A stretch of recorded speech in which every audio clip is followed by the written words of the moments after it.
Hi, and welcome to a Real Track Talk edition of Real Trail Talk. I am Donovan and Alissa from The Long Ways Better. And I'm Mark Pybus from The Life of Pi.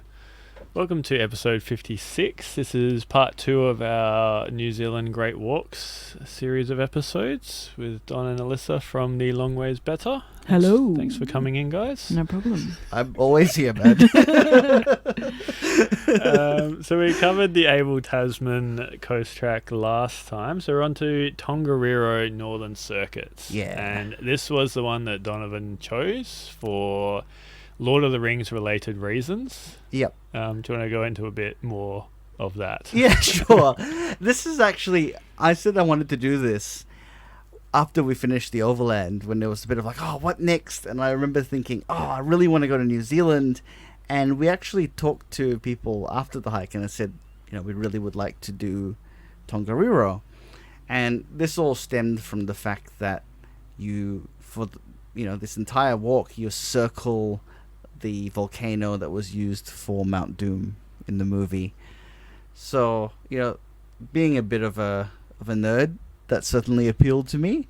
And so I had my heart set on it above all of them. This is the one I wanted to do. And it's the one that I think a lot of people online say is the most unique and different.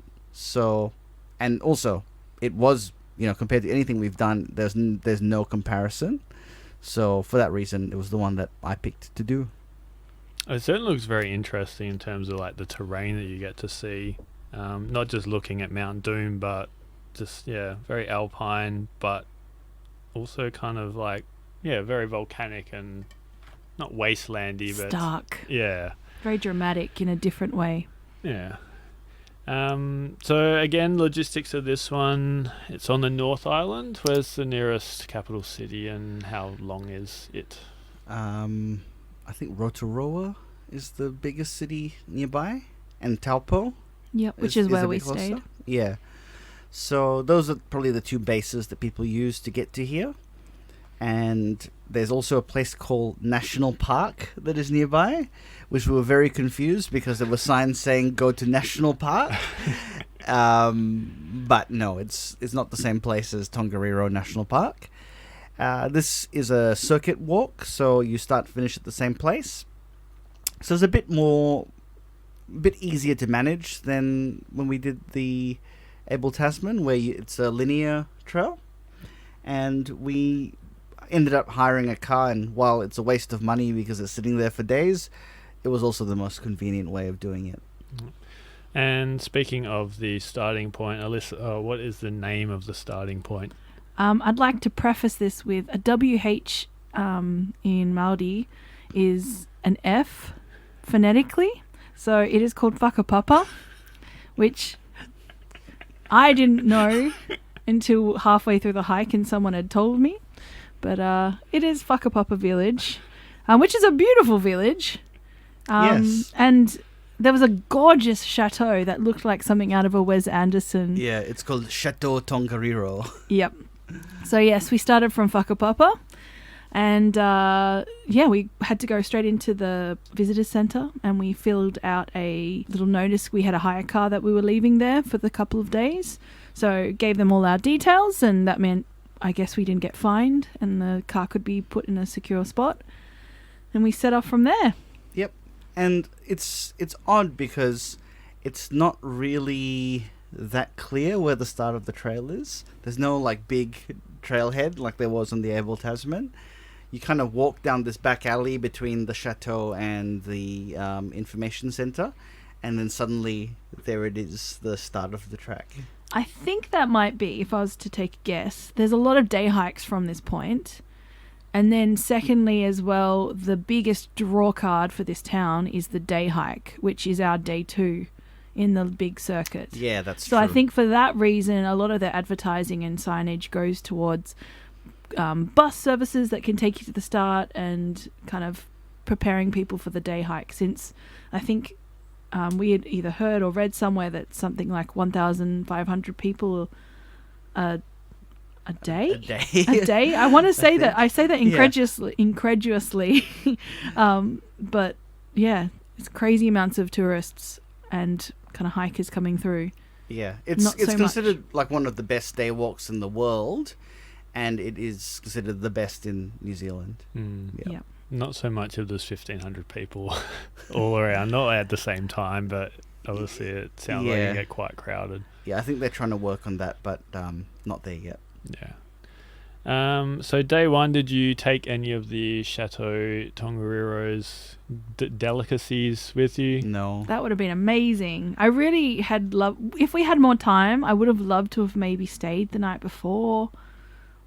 Or maybe, I don't know, it would have been lovely. Apparently they've got beautiful morning teas and kind of those fancy cucumber sandwich and scones kind of things. But we didn't really have time and we wanted to head off early, as we like to do. Yeah. And the weather was not great on this day.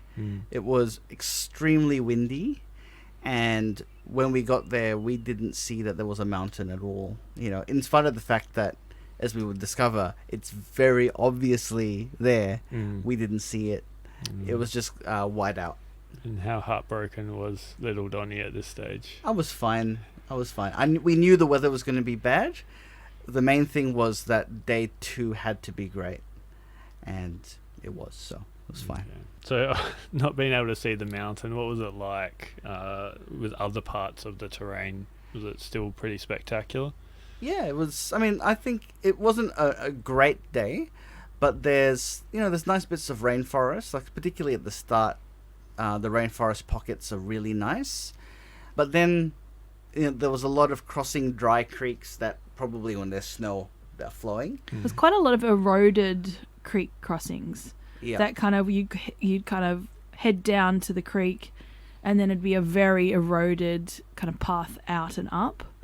So it felt like quite a bit of that. Yeah, but I mean, I think it was a nice day. It wasn't like an amazing day, but it was enjoyable enough. And the rainforest pockets were probably the highlight of the day. Okay. And a very short day. It's just over 9 kilometres. Yep. And the first hut, and I apologise once again for this, Manga Tapopo. Yeah, I think that's close enough. I think so. Yeah. What was this like as an accommodation?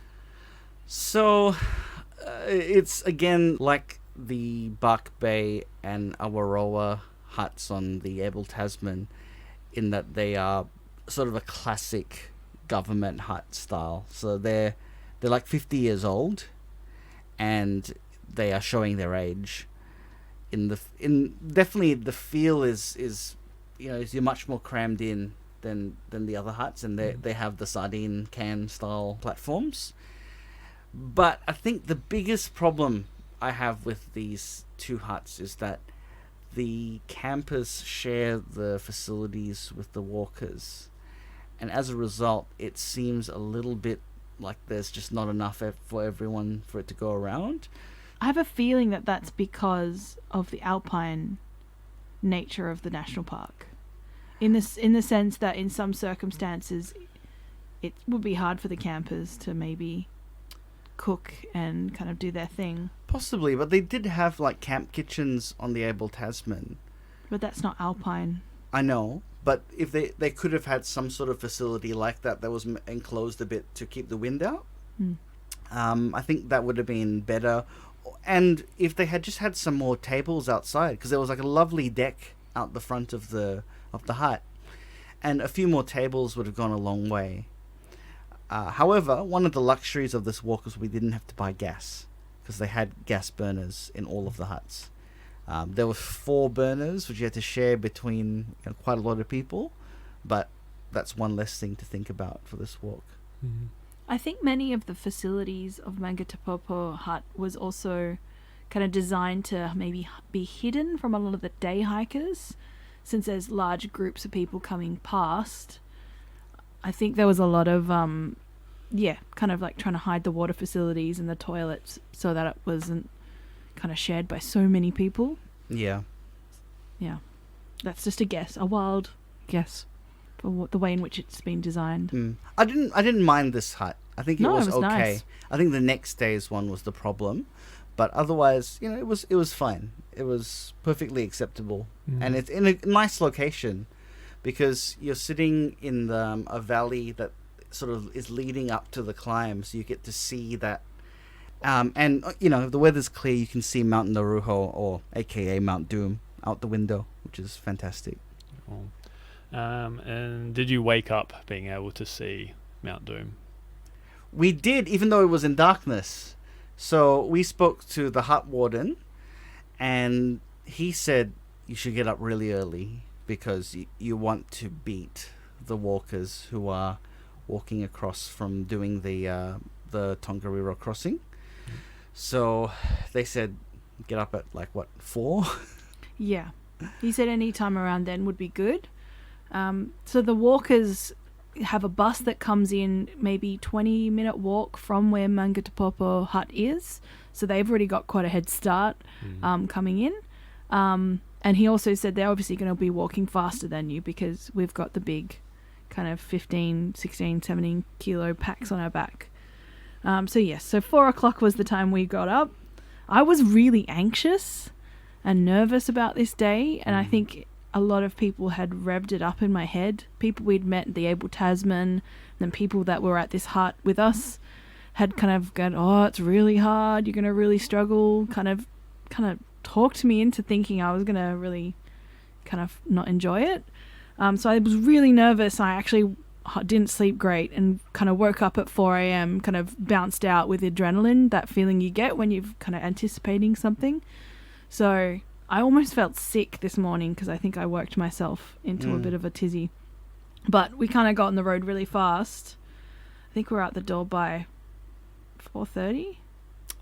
We got, especially because we don't have any food to cook, and we had some really horrible dry Cliff Bars. But the good thing is you can eat them relatively quickly and get going. So we got going as quickly as we could, and as you'll see in the photos that it was it was pretty dark as we were leaving.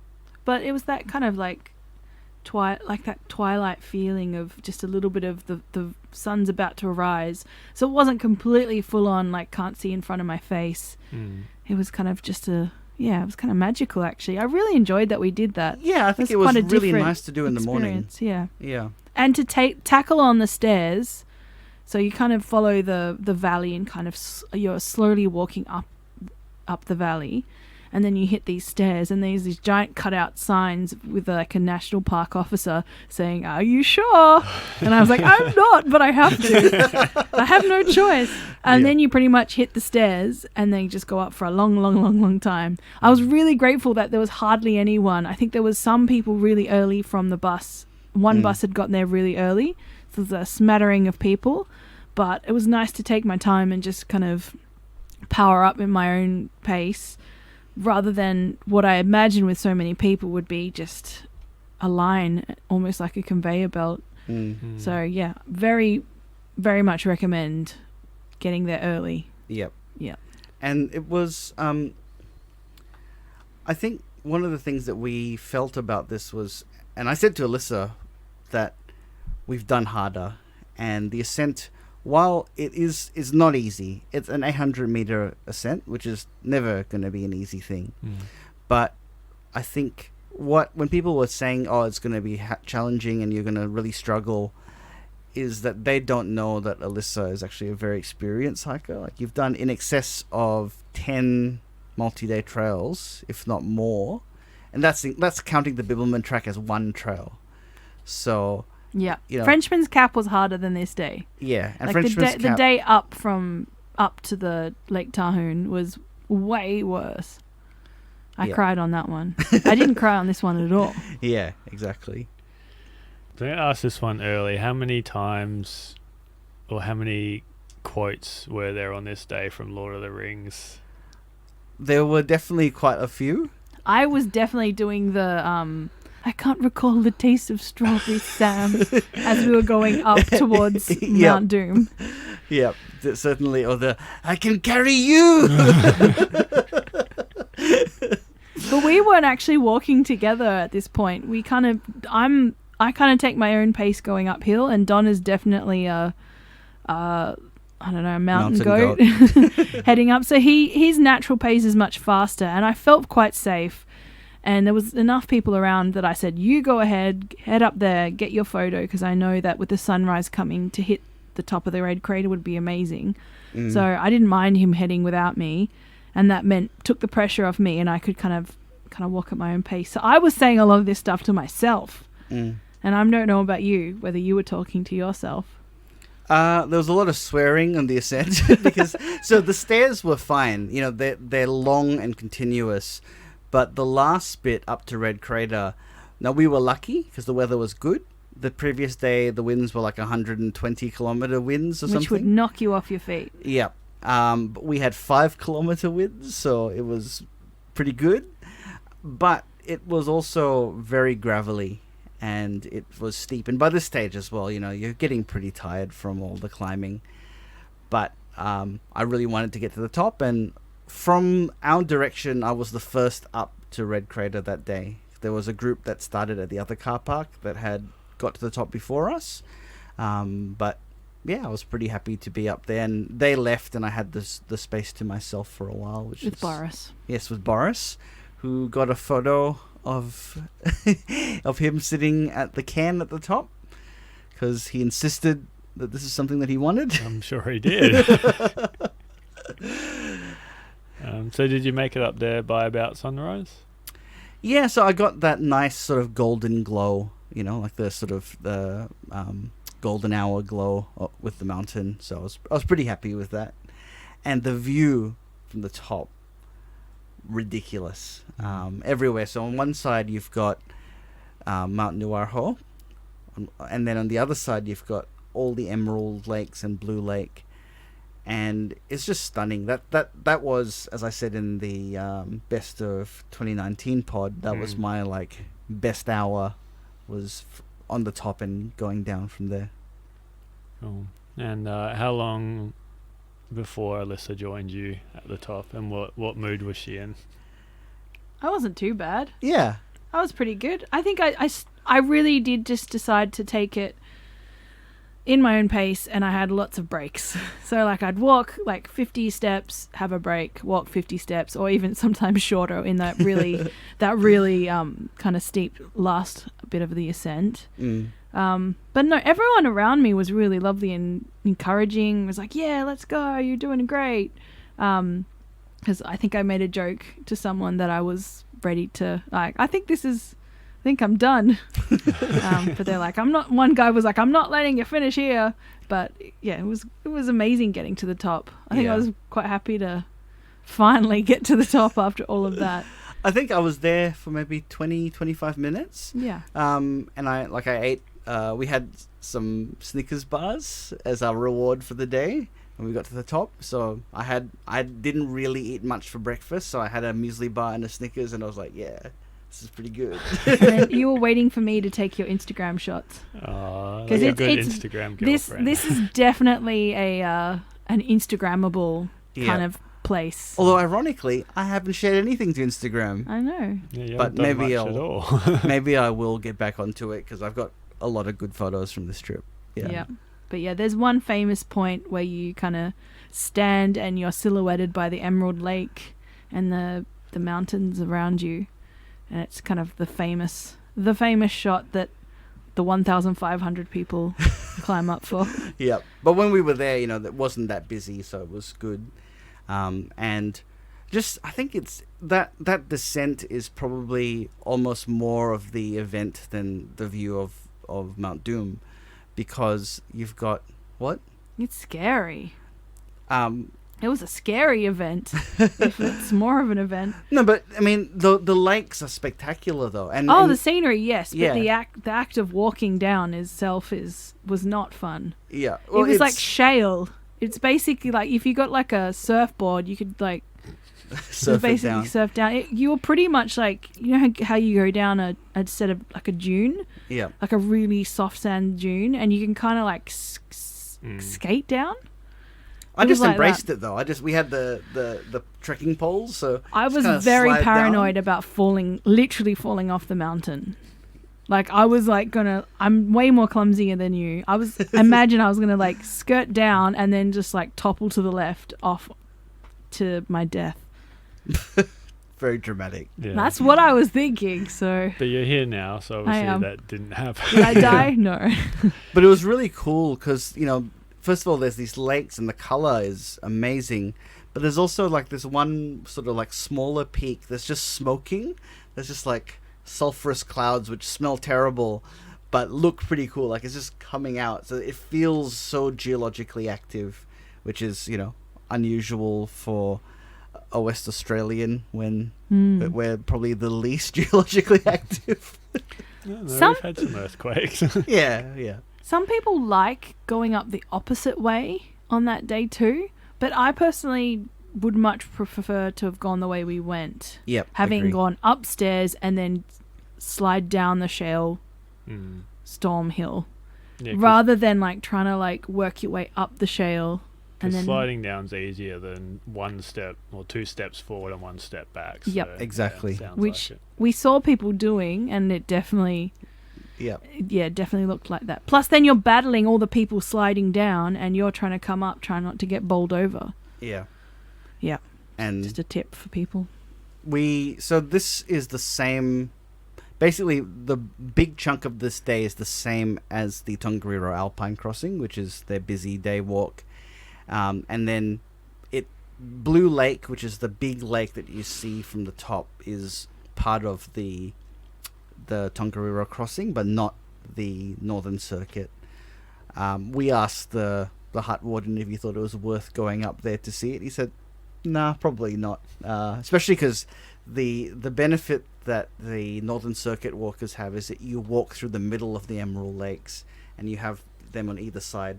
So that's that was nice enough. It didn't need to go to Blue Lake. And obviously what goes up must come down. Yep. So it looks like a fairly sizable descent as well back down to the huts. Was it nice to? First of all, were there many day walkers up there when you guys were finished looking around? Yeah, by that time there were a number. It wasn't as bad as it got. Like later in the day, like we could see that it was a continuous. Like ants across the top. It was like a giant line.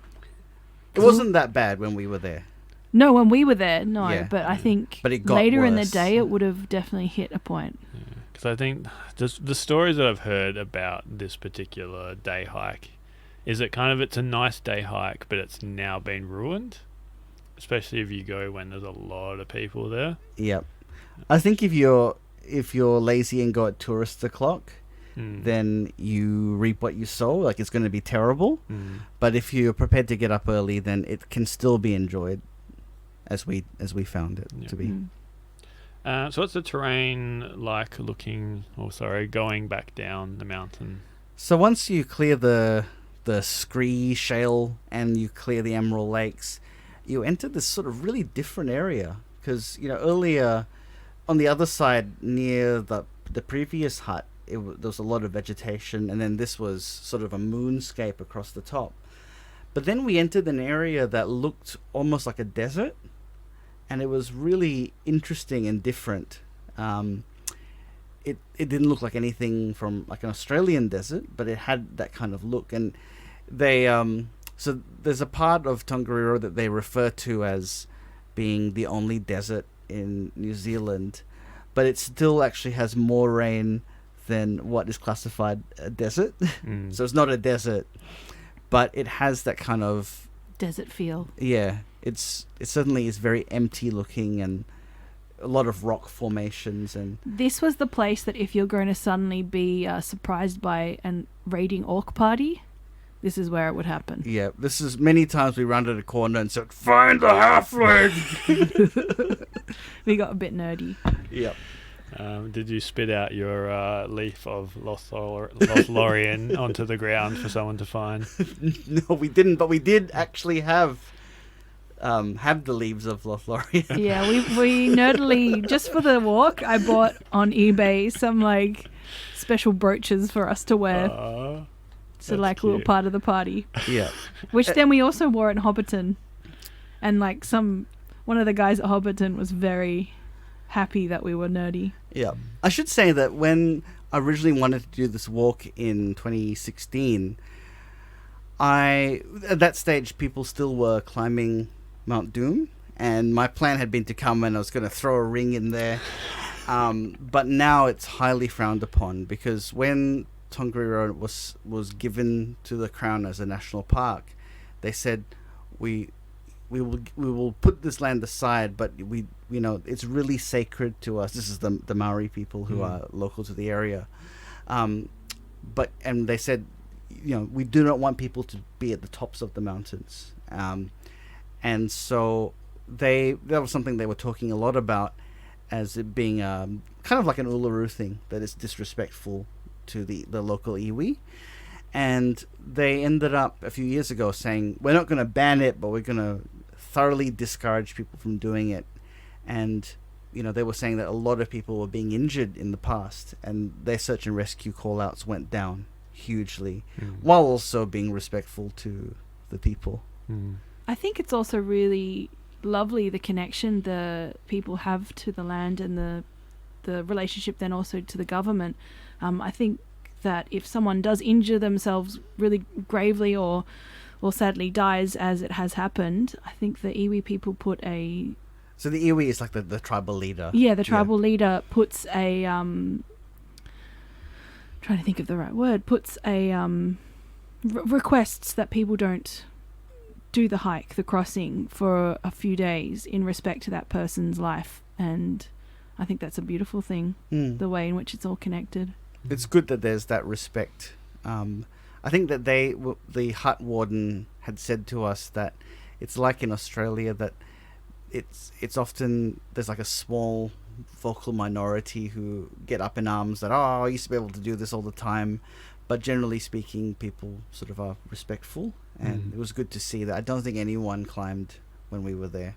And every hut we went to, just in speaking of kind of recognizing culture and respect, every hut we went to, the warden spoke in Māori and talked about the indigenous stories and the kind of legends and folklore surrounding the volcanoes and mountains, which I was fascinated by, and I would not do it any justice by recounting it now. But yeah, really lovely kind of aspect of the walk was getting to know that. And speaking of huts, you finished this day, which was like a fairly difficult day, but yeah, it was a longish, and spectacular. It was quite hot I remember getting to the hut and it being really warm. It was, yeah. Yep. Because you didn't have the 120-kilometre-hour winds to cool you down. That's right. And this hut had a beautiful waterfall near it, which was a little bit of a walk to get to, and when we got there, it was really cold. Yeah. So didn't quite get fully in for that one. Yeah. I did. I sort of got under the waterfall and splashed it, and but it was nice to get cleaner as well, Yeah. Yep. And you mentioned earlier this wasn't the best hut. Yeah, not good on the trip. If any hut I would kind of wish I had a tent for, it was probably this hut. Yeah. It just was maybe too many people in a very small living space, and it felt like we were all kind of on top of each other. Like there wasn't enough places to sit to either relax and play a game or to eat your food, and yeah, I think that's the main downfall of it. Yeah, for me. You felt like if you were eating, you had to be as quick as possible because someone else wanted to sit down, and you certainly couldn't play games because there was no space. So it's like, well, then what do we do? I guess we could go to the waterfall again, but there's only so many times you can do that. And so that, to me, feels like it needs to be replaced. And in truth, they did say that this hut is earmarked for a replacement, but at the moment it's not great. And also I think people coming from the other direction, you start getting a bit of a sort of a traffic jam here. So did not like this hut, did not sleep well at all in this hut.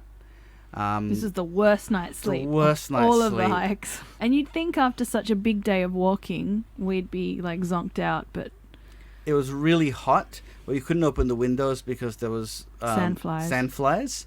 It looked like I had leprosy by the end of this walk because of the amount of sandfly bites I had. It was so hot in the room, and like I was prepared to just take the bites and sleep well with like cooler temperatures, but sharing the room with other people, they didn't want to do that. Yeah, it was horrible. Also, I got woken up in the middle of the night by someone who, yes, I know I was snoring, but he was snoring as well. So And I was in the middle of it all, so I didn't sleep well. That wasn't great. However, waking up in the middle of the night, the one thing I'll say is I went outside just to like cool off, and I went, oh my goodness, the stars are amazing.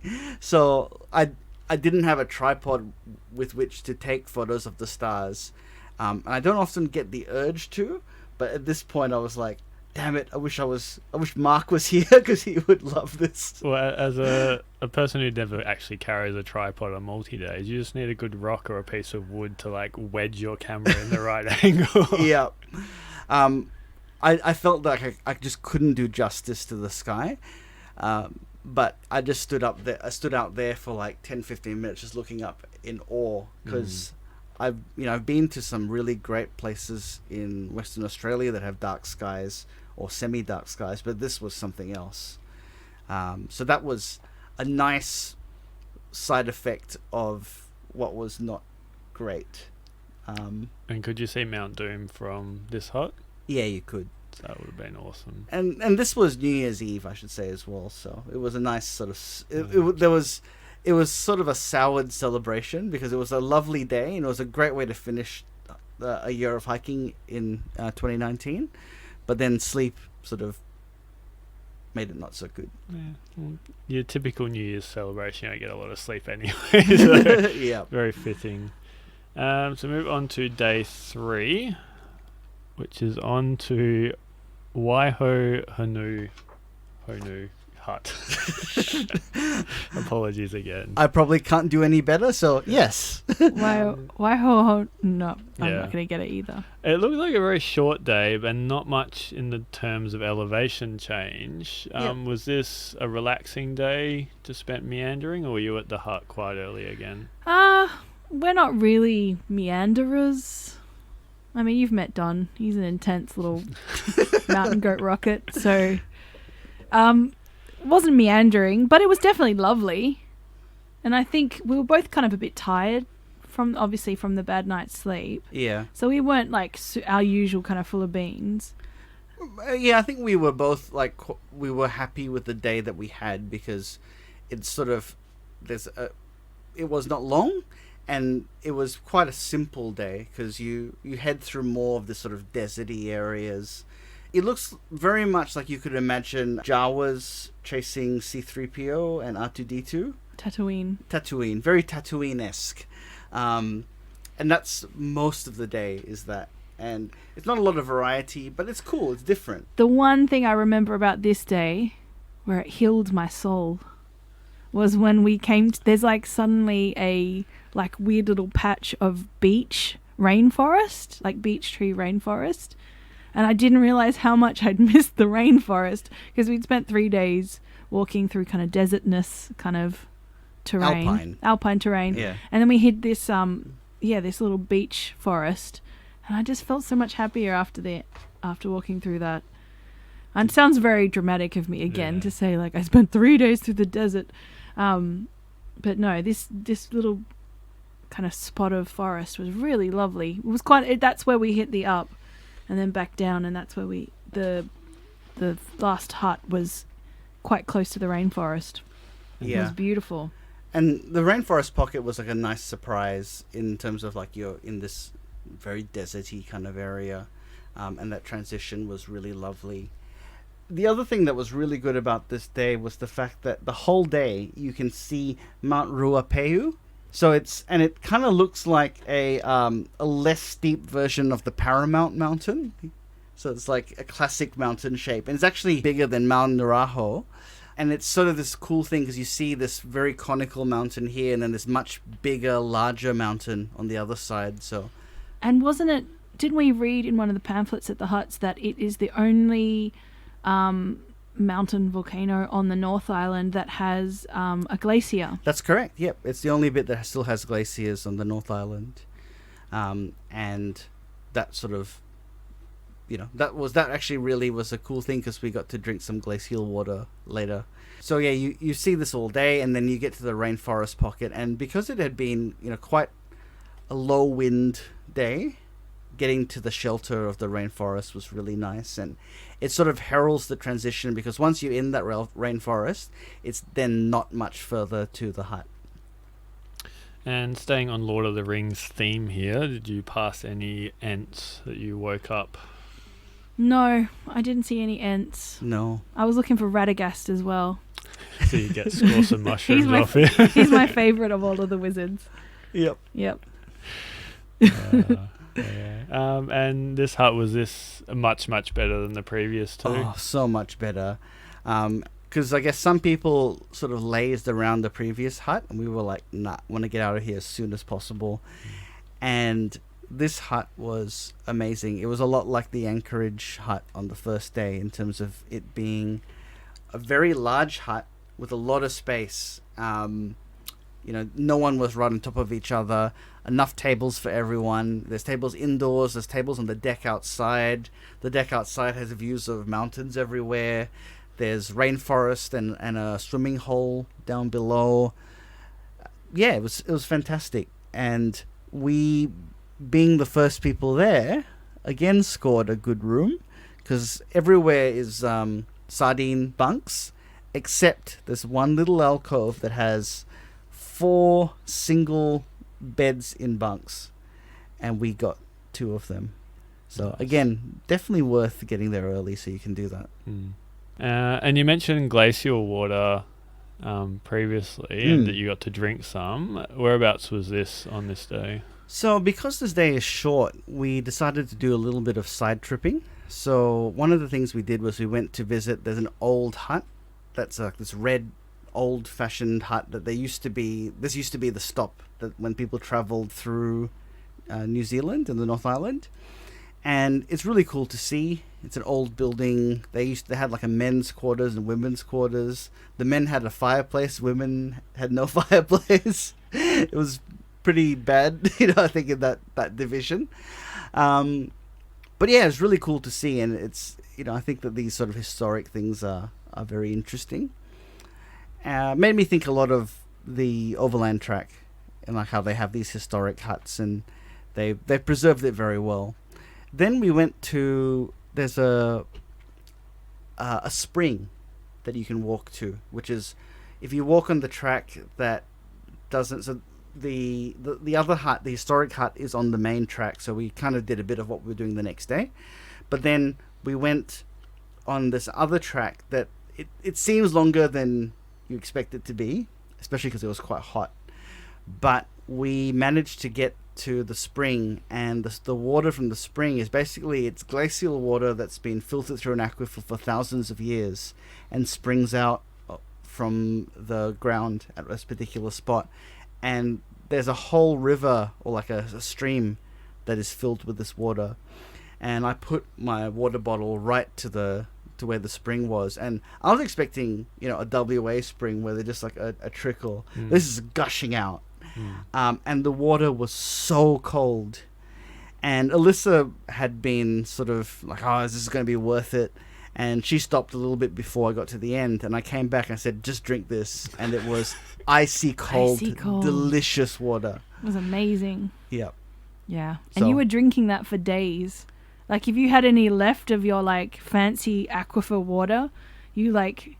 It's like, no, you can't have it. Yeah. You were like cherished the aquifer water as like the elixir of life. Yeah. I sculled like a bottle of it while I was there, and then filled it again because it was just that good. And because it was hot, it just made the difference of like icy cold and the heat even more obvious. Yeah. Very good. Highlight for you. So moving on to the final day, which is actually the longest of this Northern Circuit. Looks like quite a sustained uphill from the hut in the morning. But it was actually kind of not too hard. It was a fairly easy path compared to some of the other days. So I feel like we actually picked up a good pace. And again, glint of pie in the eye, so to speak, was there, being on our last day to kind of push on. But it didn't feel too long, I think, in the end. Yeah, it felt fine. I think we were even surprised at some points at how far we were. I remember you were in bit disbelief when I checked my map. Yeah, we got to a trail junction, and something that they have is on the touristy part. So they had this on the Alpine crossing as well. They have these toilets, and the toilets are kind of painted in the colors of the landscape to kind of camouflage them. And when we got to it, I was like, oh, I know exactly where we are. And I then believed what Alissa was saying, because it made sense that we were now at the Tama Lakes turnoff, and that meant that we really powered through quite a lot to get to that point. Just to get to there, yeah. Yeah, it was quite a nice day. Yeah. I think at this day the bushfires from Australia, the haze had come over, and it was making the sky look quite dramatic. Yeah. And the there was sun looked like a blood moon. Yeah. Wow. Yeah. So we have some very weird. dramatic photos from that day. Mm-hmm. I And did you remember. guys do the side trips to the Tama Lakes? I did the lower Tama Lakes, not the upper, because we wanted to get going, and doing the upper one would have taken like another hour.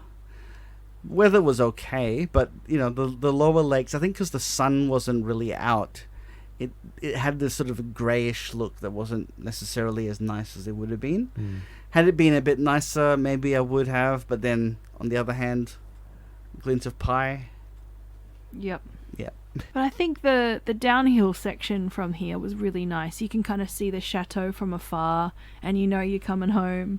And then also being quite close to Whakapapa, you suddenly get all these people coming up and past you, all nice and fresh.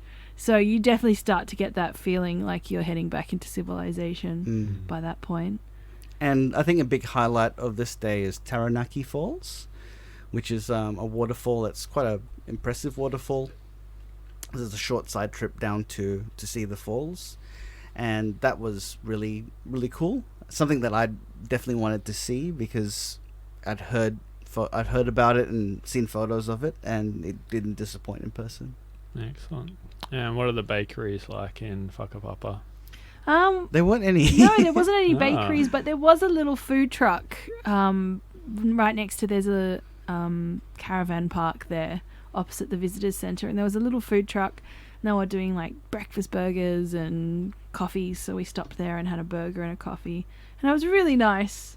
We got changed and were in fresh clothes, and yeah, it was very satisfying after a big hike, of course. Yeah, it was Yeah, very good. very And nice, full stop. and at the end of the last kilometre was in rainforest, so you were pretty happy. Yeah, of course. Yeah. Yeah, it was very good. And I didn't cry. Yep, that was 2 back to back. 2 back to back. I We've got to know. change the Alissa. I know. You should go do the Bill Woman again and feel the hardships. So that was a Tongariro Northern Circuit. Any final thoughts on this one? Did it live up to the expectations? Yeah, you'd set it. It did. I think if the hut had been better on the second night, it would have been probably even better a walk. I think as well it's very different and alien to anything we'd ever done. So that's something that I think I really enjoyed about it. It's not as, I think the sort of austere kind of nature of the landscape is less immediately likable than, say, rainforest, but there's something about it that I think makes it very different and stand out. Like I have no reference points that as much as other walks. Like oftentimes I'll say, oh, it's Gondwana Rainforest, I remember seeing that something like this before. Or oh, it's granite formations, I've seen that before. I have very little I can refer this to, other than things that are beyond my actual first-hand experience. So I think that's really cool. Yeah, we know your highlight of this trip. We discussed it earlier and also in 2 episodes before. But Alissa, what was your favourite moment from this? I think maybe getting to the top, just for the sense of achievement and kind of proving to myself and to myself that I could do it. That was really satisfying. Yeah, I would say that was the moment of the hike. It's like Don said, everything about it. It's such an alien, unique landscape that it's really stands out in your mind. But the moment at the top for me will be the one that I remember the most. So well worth battling the crowds. Just get up very, very early on that second day. Yeah, for sure. All right, thanks everyone for listening. That was the last of our 2-part series on the New Zealand Great Walks. And we're back onto Western Australia after this. We are going to do a snorkeling special. Hey! So, thank you everyone for listening. If you've enjoyed this episode or any other episodes of Real Trail Talk, then give us a rating on whatever platform you're currently listening to us on. Ratings really help us to reach an audience and hopefully inspire other people to get out there and enjoy the nature around us. If you had any questions or suggestions for future episodes, you can email us at realtrailtalk@gmail.com or contact us through our social media pages. Thank you for listening, and we'll be back in 2 weeks.